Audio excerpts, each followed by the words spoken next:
আজকে আমরা মাত্র দুইটি সূত্রের মাধ্যমে অ্যাক্টিভ টু প্যাসিভ এবং প্যাসিভ টু অ্যাক্টিভ করব। সূত্রগুলো হচ্ছে অ্যাক্টিভ থেকে যখন আমরা প্যাসিভ করব, অর্থাৎ বাক্যটি যখন অ্যাক্টিভ থাকবে তখন আমরা প্যাসিভ করতে প্রথমে লিখব ভার্বের পরের অংশ প্লাস সাহায্যকারী ভার্ব প্লাস ভার্বের past participle form plus by plus সাবজেক্টের অবজেক্ট। আমি এগুলো আপনাদেরকে বুঝিয়ে দেব যে সাবজেক্টের অবজেক্ট বলতে কি, সাহায্যকারী ভার্ব কি, পাস্ট পার্টিসিপল কি, এগুলো বুঝাবো। এরপরে হচ্ছে প্যাসিভ টু অ্যাক্টিভ, অবজেক্টের subject main verb plus subject এর অবজেক্ট। তো শিক্ষার্থীরা, মাত্র যদি এই দুইটি লাইন আমরা মুখস্থ করতে পারি এবং বুঝতে পারি তাহলে কিন্তু আমরা অ্যাক্টিভ থেকে প্যাসিভ করতে আর কোনো কষ্ট করতে হবে না। আমরা খুব সহজে অ্যাক্টিভ টু প্যাসিভ এবং প্যাসিভ টু অ্যাক্টিভ করতে পারবো। কি বিশ্বাস হচ্ছে না? তাহলে দেখতেই থাকুন, আমরা ফিরছি ইন্টুর পর।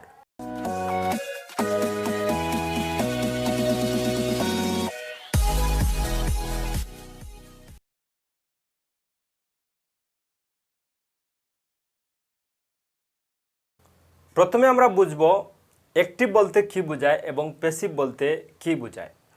অ্যাক্টিভ হচ্ছে কর্তা, যে বাক্যের মধ্যে কর্তা সরাসরি কাজ করে সেই বাক্যকে অ্যাক্টিভ বাক্য বলা হয়।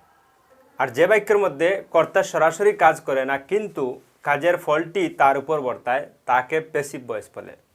আমি যদি একটি উদাহরণ লিখি তাহলে কিন্তু তোমাদের বুঝতে সহজ হবে।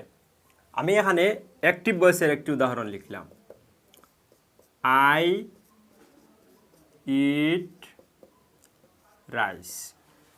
এখানে আইটা হচ্ছে সাবজেক্ট এবং ইট হচ্ছে ভার্ব এবং রাইস হচ্ছে অবজেক্ট। এই বাক্যটি অ্যাক্টিভ অবস্থায় আছে, অর্থাৎ এখানে কর্তা সরাসরি নিজে কাজ করছে, অর্থাৎ আমি ভাত খাই। এখানে কিন্তু কর্তা সরাসরি কাজটি করছে। এই বাক্যটিকে যদি আমরা প্যাসিভ ভয়েসে রূপান্তর করতে চাই তাহলে আমাদের প্রথম সূত্র হচ্ছে এই সূত্রটি। আমরা এই সূত্র অনুযায়ী লিখব, তাহলে দেখবেন প্যাসিভ হয়ে গেছে। আমাদের সূত্রের মধ্যে দেওয়া আছে ভার্বের পরের অংশ, অর্থাৎ আমরা প্যাসিভ ভয়েস করতে হলে প্রথমেই আমরা ভার্বের পরের অংশকে আমরা প্যাসিভ ভয়েসের সাবজেক্ট বানাবো। এখানে ভার্ব হচ্ছে ইট এবং তারপরের শব্দ হচ্ছে রাইস, তাহলে রাইসকে আমরা প্রথমে আনবো। আমরা প্যাসিভ করতে এভাবে লিখব, প্রথমে লিখব আমরা রাইস। রাইস হচ্ছে থার্ড পারসন, তাহলে থার্ড পারসনের সাথে আমরা একটি সাহায্যকারী ভার্ব বসাতে পারি, যেহেতু আমাদের এখানে বলা হয়েছে ভার্বের পরের অংশ প্লাস হচ্ছে সাহায্যকারী ভার্ব। তো রাইস যেহেতু থার্ড পারসন, তাহলে থার্ড পারসন হলে অবশ্যই আমরা ইজ বসাতে পারি। তাহলে আমরা লিখব রাইস ইজ। তারপর আমাদেরকে বলা হয়েছে ভার্বের পাস্ট পার্টিসিপল ফর্ম, তাহলে ইটের পাস্ট পার্টিসিপল ফর্ম ইট, এট, ইটেন, তাহলে আমরা লিখব eaten. Eaten, rice is eaten. তারপর আমাদেরকে বলা হয়েছে বাই, আমরা লিখব বাই।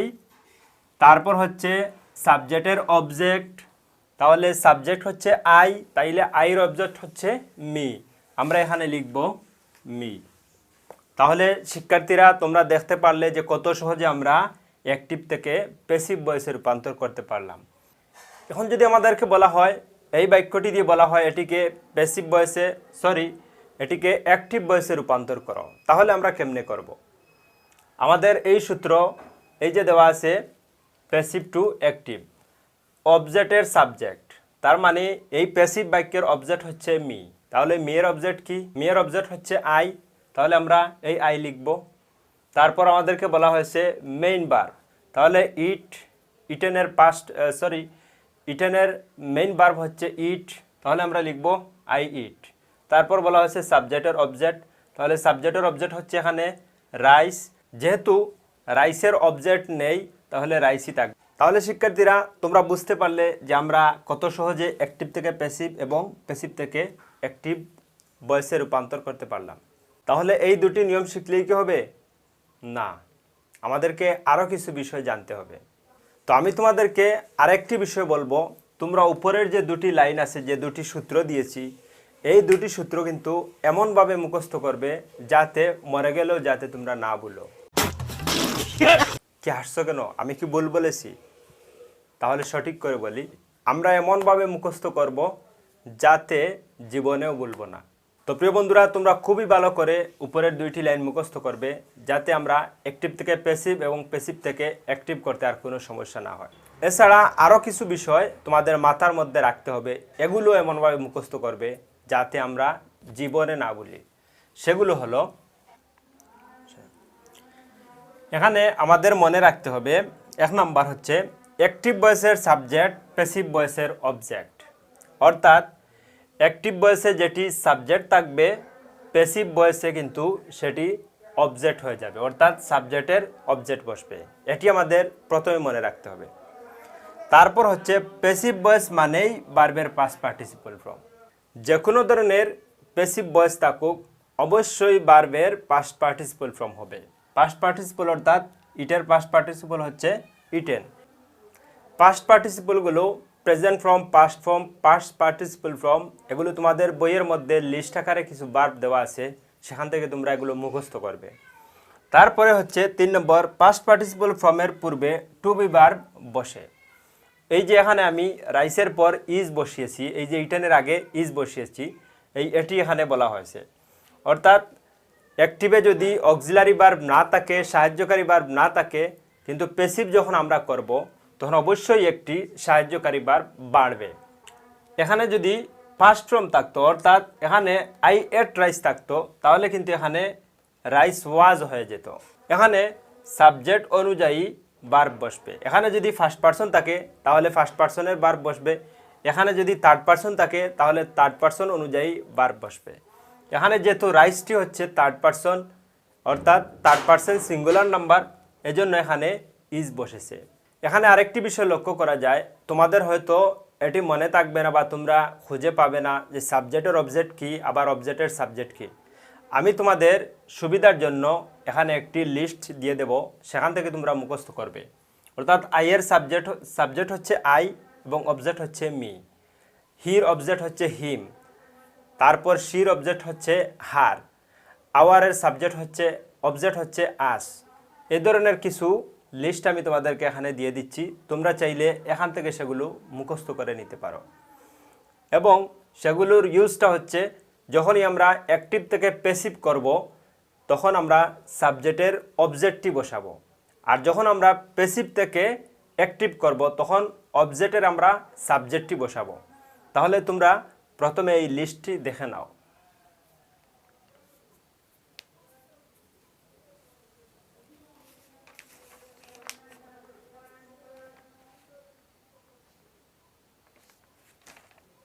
এছাড়া আরেকটি গুরুত্বপূর্ণ বিষয় রয়েছে, আমরা টেন্স অনুযায়ী কিভাবে চেঞ্জ করব।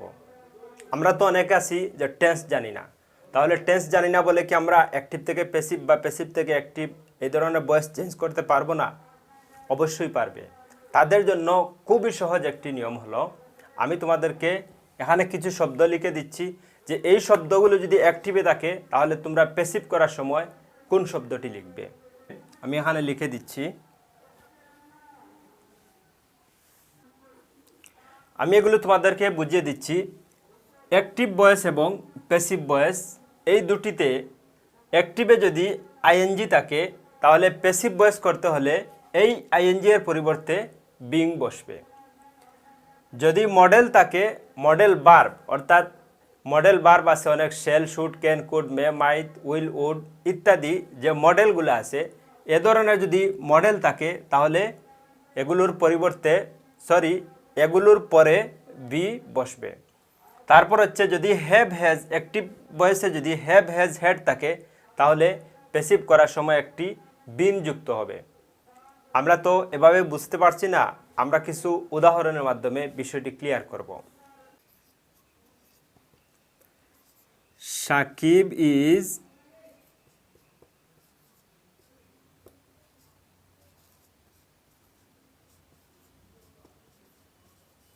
প্লেয়িং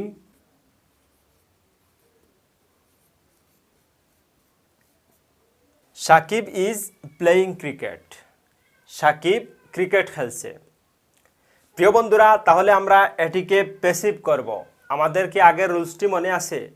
আমরা যে দুইটি রুলসের কথা বলেছিলাম সেটি হচ্ছে এই, ভার্বের পরের অংশ সাহায্যকারী ভার্ব ভার্বের past participle form by plus সাবজেক্টের অবজেক্ট।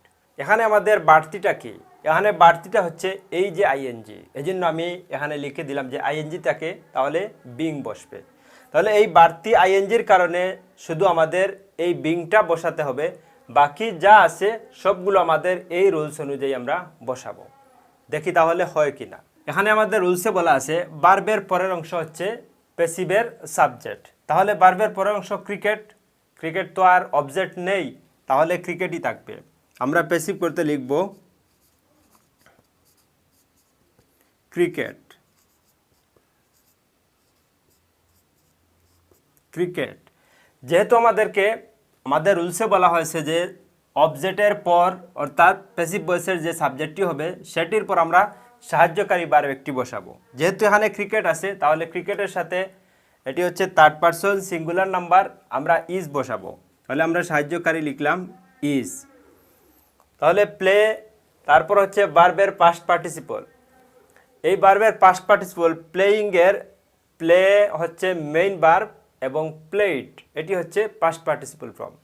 কিন্তু এখানে যে আমাদের আইএনজি যুক্ত আছে এজন্য আমরা বিং লিখব। ক্রিকেট ইজ বিং, এই যে এইটুকু আমরা বর্ধিত করেছি এই আইএনজি থাকার কারণে। বিং প্লেইড, তারপর যা আছে যে রুলস অনুযায়ী আমরা সেগুলোই লিখব। Being played by Shakib. তো প্রিয় শিক্ষার্থীরা, তোমরা বুঝতে পারলে যে আমরা এই বিংটা থাকার কারণে এই প্লেইংয়ের আইএনজি থাকার কারণে আমরা এখানে বিং বসিয়েছি, বাকিগুলো কিন্তু আমাদের এই রুলস অনুযায়ী। এইভাবে তোমরা মডেল যদি থাকে তাহলে বি বসাবে, হ্যাভ হ্যাজ হ্যাড থাকলে প্যাসিভে তোমরা বিন বসাবে। এইভাবে কিন্তু আমরা অ্যাক্টিভ থেকে প্যাসিভ খুব সহজে করতে পারবো।